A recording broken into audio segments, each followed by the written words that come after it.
What do you do if your employer is not willing to provide you employment letter for express entry?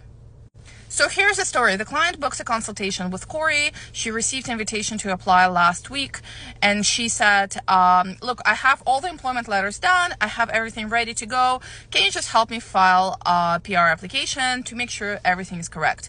So Corey looks at the employment letters, and there were 5 periods of employment, and out of 5 letters, 4 of them were no good for immigration purposes. They just simply did not meet requirements. One of the letters, the duties were missing. One of the letters, the hours was missing. Another letter had everything perfect, but the duties didn't exactly align with the knock number. So anyways, lots of problems. So when we said to the client, look, these letters don't meet the requirements. Here's what needs to be done. Here's what needs to be fixed. Can you please go back to the employers? And she did.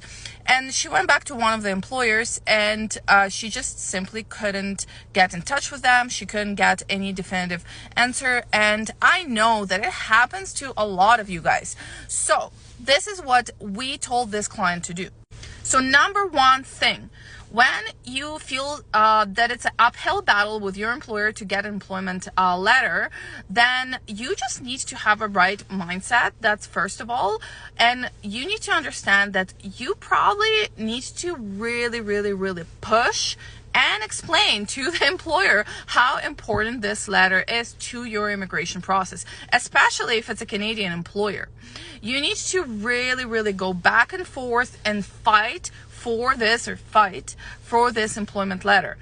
A lot of employers, even in Canada, simply don't understand the significance of this letter for your immigration process. Quite frankly, a lot of immigrants don't understand the significance for this employment letter for your immigration process. So in the example of this client, she asked Corey, well, you know what? I cannot get the letter, so let's just apply without it. And Corey was like, no, we cannot. It's just not the way express entry works. If we apply without your employment letter, your case will be refused, and we're just not willing to submit this kind of application, right?